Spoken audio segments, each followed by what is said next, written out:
नमस्कार दोस्तों, आपका हार्दिक स्वागत है मेरे YouTube चैनल जिसका नाम है GK1 एग्जाम। यहाँ आपके लिए कुछ महत्वपूर्ण प्रश्न और उत्तर दिए गए हैं जो आपके लिए सामान्य ज्ञान और प्रतियोगी परीक्षा में लाभदायक हो सकते हैं। तो चलिए दोस्तों शुरू करते हैं महत्वपूर्ण प्रश्न और उनके उत्तर।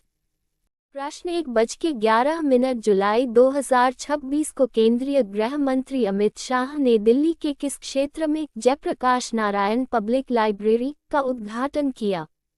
ए. छावनी board cantonment board, B. NDMC क्षेत्र NDMC एरिया, सी. दिल्ली नगर निगम MCD, डी. दिल्ली विकास प्राधिकरण DDA।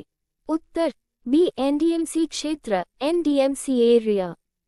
नोट: इस डिजिटल और मल्टीमीडिया नॉलेज सेंटर में लगभग 32,000 भौतिक किताबें और 1 करोड़ से अधिक ई बुक्स का संग्रह है, जो प्रतियोगी परीक्षाओं की तैयारी कर रहे छात्रों के लिए एक बड़ा संसाधन है।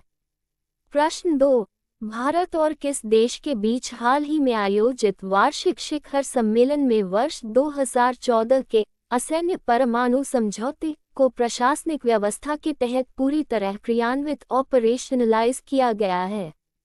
ए. America, B. रूस, सी. Australia, D. जापान। उत्तर सी. ऑस्ट्रेलिया। नोट: इसके तहत अब ऑस्ट्रेलिया अंतर्राष्ट्रीय परमाणु ऊर्जा एजेंसी IAEA के सुरक्षा उपायों के अधीन भारत को स्वच्छ ऊर्जा और परमाणु कार्यक्रमों के लिए दीर्घकालिक यूरेनियम का निर्यात कर सकेगा। प्रश्न 3: हाल ही में किस राज्य को Ullas understanding of life long learning for all in society कार्यक्रम के तहत देश का छठा पूर्ण साक्षर राज्य घोषित किया गया है?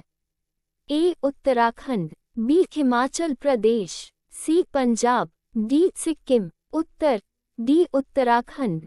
नोट: राष्ट्रीय शिक्षा नीति NEP के तहत शुरू किए गए उल्लास कार्यक्रम के ऑनलाइन पोर्टल और मूल्यांकन प्रणाली OTLAS के सफल क्रियान्वयन के बाद उत्तराखंड ने यह ऐतिहासिक उपलब्धि हासिल की है।